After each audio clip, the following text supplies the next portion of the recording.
Hello नमस्कार दोस्तों, आप लोगों का अपना यूट्यूब चैनल रोजगार 7590 में स्वागत है। आज आप लोगों को बताने वाले हैं रेलवे ग्रुप डी भर्ती 2025 की आ गई है, कितने पदों पे आई है और कितने किस डेट से फॉर्म भरा जाएगा, इसकी सारी पूरी जानकारी आपको देने वाले हैं। और आईटीआई और नॉन आईटीआई आपस में अब की बार आप लोगों को कोर्ट के इसके चक्कर में नहीं पड़ना है, क्योंकि ग्रुप डी की भर्ती काफ़ी कम आई है।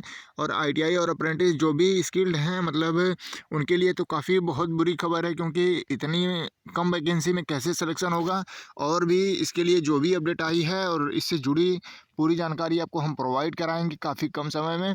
तो जितने लोग चैनल पे पहली बार आए हैं, चैनल को सब्सक्राइब कर लीजिएगा, वीडियो को लाइक शेयर कर दीजिएगा। क्योंकि देखिए आज की वीडियो आपको इसलिए दिखाने वाले हैं क्योंकि देखिए दिन बाई दिन, मतलब डे बाई डे ये वैकेंसियाँ कम होती जा रही हैं। और अप्रेंटिस कैंडिडेट, आईटीआई कैंडिडेट या जो भी ग्रुप डी में जाना चाहते हैं, उनकी संख्याएँ बढ़ती जा रही हैं। और रेलवे कर रहा है मनमानी आईटीआई और अप्रेंटिस छात्रों के साथ, तो काफ़ी अन्याय हो रहा है। क्योंकि देखिए ग्रुप डी में आईटीआई भी नहीं लागू हुआ, टेक्निकल पोस्ट को अलग भी नहीं किया गया, चाहे 1000 2000 जो भी पोस्ट होता है, तो उससे कम से कम ये होता है कि इतने सीटों पे आईटीआई छात्रों का ही कब्जा होगा। और अप्रेंटिसों के साथ देखिए 20% अप्रेंटिस का मतलब बताया जाता है कि रिजर्वेशन दिया जाता है, तो उस हिसाब से वैकेंसी भी आनी चाहिए। जितनी एक साल में अप्रेंटिस होती है उसका भी तो मतलब एक डाटा होना चाहिए कि हाँ चलिए एक साल में हमने इतना अप्रेंटिस कराया है, तो उसका 20% ही वैकेंसी दे दें। तो इन सारी चीज़ों से जुड़ी जो भी आपके डाउट हैं, जो भी आपकी अपडेट निकल के आई है, इसके बारे में आपको जानकारी हम प्रोवाइड कराते हैं। तो सबसे पहले आप लोगों को बता दें कि देखिए ये जो वैकेंसी आई है केवल और केवल 22,000 पदों पे, जैसे कि आप लोगों को नोटिस देखने को मिल रहा था कि 62,000 पदों पे वैकेंसी आने वाली है, तो ऐसा बिल्कुल भी नहीं हुआ। केवल और केवल 22,000 पदों पे वैकेंसी आई है। ग्रुप डी 2025 की ये वैकेंसी है। और आपको पूरे डिटेल से किस कैटेगरी में कितने पद हैं, ये ऑफिशियल लेटर के माध्यम से आपको पहले दिखा देते हैं। जैसे आप लोग यहाँ पे देख पा रहे होंगे, ये रेलवे का ऑफिशियल नोटिस है। यहाँ पे देखिए भारत सरकार, रेल मंत्रालय, रेलवे बोर्ड, और ये कल ही की डेट में जारी हुआ है 12/12/2025 से। देख पा रहे होंगे यहाँ टोटल वैकेंसी जो है 22,000 है। और 11 कैटेगरी में मतलब डिवाइड है काफ़ी। तो ग्रुप डी के पद भी मतलब ख़त्म कर दिए गए हैं। पहले तो 16-18 पद होते थे, अब धीरे धीरे 11 पदों पे आ गया है। तो यहाँ पे देखिए पदों की संख्या, उनके उनके देखिए यहाँ पे पोस्ट नेम, यहाँ पे कौन सा पोस्ट है, इंजीनियरिंग है। और यहाँ पे देखिए वैकेंसी कितनी है, तो यहाँ पे देखिए 600 600 800 400 इस तरीके से वैकेंसियाँ हैं टोटल। अगर आप ऐड करेंगे तो 22,000 ही केवल वैकेंसियाँ हो रही हैं। तो सोचिए इतने कम पदों पे वैकेंसी। और दूसरी तरफ रेलवे क्या कर रहा है कि प्राइवेट संविदा पे वैकेंसियाँ निकाल रहा है। सोचिए कि पूरे ऑल ओवर इंडिया में मतलब जो 1 करोड़ से 8 लाख 10 लाख फॉर्म पड़ रहे हैं, फिर भी रेलवे को ये चीज़ें पता नहीं है कि इतनी बेरोजगारी होते हुए भी हम इतनी वैकेंसियाँ क्यों दे रहे हैं। जब रेलवे में इतना पद खाली है, अगर पद नहीं खाली होता तो कोई इस तरीके से डिमांड भी नहीं करता। और इसके भी सबूत हमारे पास हैं, उसको भी आपको दिखा देते हैं। जैसे कि आप लोग यहाँ पे देख पा रहे होंगे कि देखिए 22,000 तो आप भर्ती करा रहे हैं, ठीक है। जो तैयारी कर रहे हैं युवा 10 साल से 5 साल से, उनके लिए तो आप इस तरीके से कर रहे हैं। लेकिन यहाँ पे देखिए 5,058 पदों पे आप संविदा पे भर्ती करा रहे हैं रिटायर कर्मचारियों को, यानी जो लोग सेना से रिटायर होके आते हैं उनको ये लोग 5,058 पदों पे इस तरीके से संविदा के तौर पे कर रहे हैं। और उसमें बता क्या रहे हैं कि रेलवे में काफ़ी कमी है, इसलिए ट्रैकमैन के पदों पे हम इनको रख रहे हैं हरी झंडी दिखाने के लिए, या पॉइंट्स जो चेंज होता है ट्रैक का, वहाँ पे देखभाल के लिए इनको हम चयनित कर रहे हैं कॉन्ट्रैक्ट बेसिस पे, संविदा बेसिस पे। तो सोचिए कि अगर कर्मचारियों की कमी है तो आप परमानेंट वैकेंसी क्यों नहीं करा रहे हैं। अगर आप प्राइवेट रख रहे हैं या संविदा पे रख रहे हैं, तो इसी वजह से तो रेल एक्सीडेंट बढ़ रहे हैं, क्योंकि प्राइवेट आदमी उतना जिम्मेदारी से काम नहीं करता है जितना कि गवर्नमेंट एम्प्लॉय करता है। तो देखिए 5,058 पदों पे ये वैकेंसी संविदा पे करा रहे हैं। ये भी नोटिस आपको 10 तारीख को ऑफिशियल रेलवे की साइट पे भी आई है। और ये टोटली जो वैकेंसी करा रहे हैं ग्रुप डी में, सोचिए कि सबसे ज़्यादा रेलवे में काम होता है ग्रुप डी के माध्यम से। और उसका इतनी कम पदों पे वैकेंसी आना काफ़ी छात्रों के लिए बुरी खबर है। और आईटीआई और अप्रेंटिस के लिए तो कुछ भी नहीं बचा है। अब 22,000 में से अप्रेंटिस के लिए केवल और केवल 4400 पोस्ट मिल रहा है। बताइए, संख्या जा रही है लाखों पार, 1,31,000 फॉर्म पड़ रहे हैं। तो कैसे सिलेक्शन होगा। और अगर आप इसमें 4400 माइनस कर देंगे, जैसे कि यहाँ पे आपको करके भी दिखा देते हैं। सोचिए कि ये जो 22,000 वैकेंसी आई है, आप इसमें से ये देखिए, सॉरी यहाँ पे देखिए, ये देखिए 4400 आप माइनस कर देते हैं तो आपके पास बचता ही क्या है।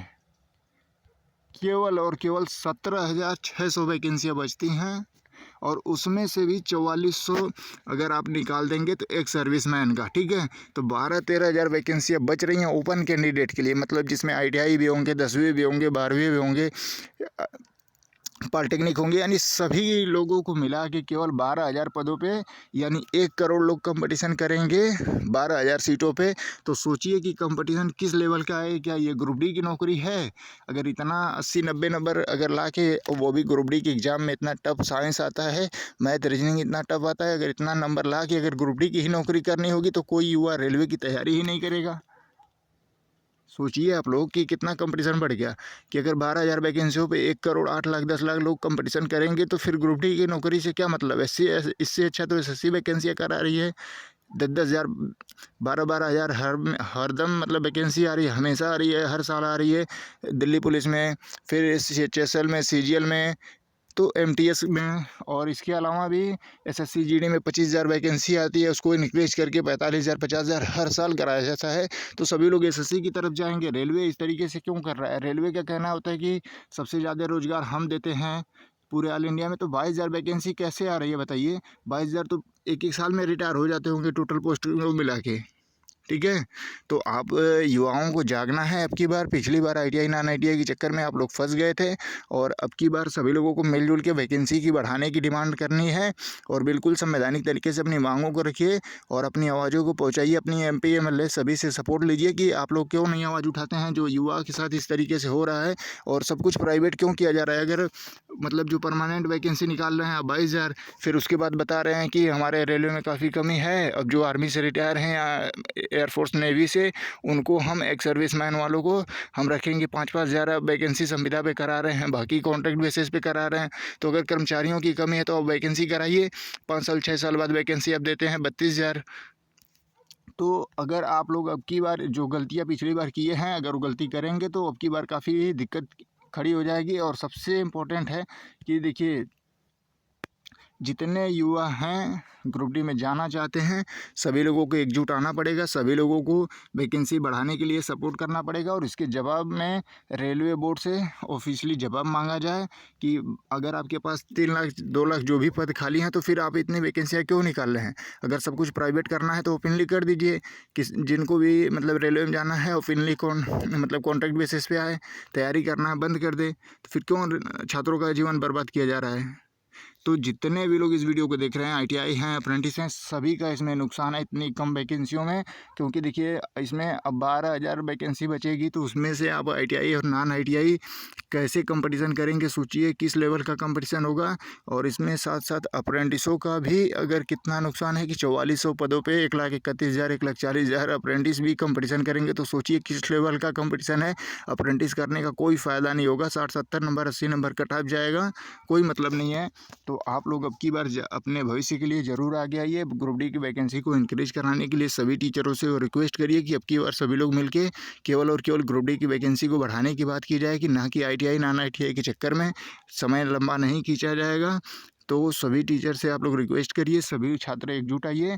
आपके हक और अधिकार की चीज़ें हैं, क्योंकि देखिए, आपको जो चीज़ें मिलनी चाहिए वो रिटायर कर्मचारियों को मिल रहा है। जो 60 साल बाद रेलवे से रिटायर हो रहा है उनको रखा जा रहा है, जो आर्मी से रिटायर होकर आ रहे हैं उनको रखा जा रहा है। तो ऐसा क्यों हो रहा है रेलवे में, इस तरीके से क्यों मनमानी चल रही है। और दूसरी चीज़, अगर देश के पास युवा नहीं होते, बेरोजगार नहीं होते, तो ऐसा कोई सवाल जवाब नहीं करता। जब इतनी बड़ी बेरोजगारी 1 करोड़ 8 लाख फॉर्म पड़ रहे हैं, तो रेलवे को इस तरीके से नहीं करना चाहिए। रिटायर कर्मचारियों को दोबारा मौका नहीं देना चाहिए।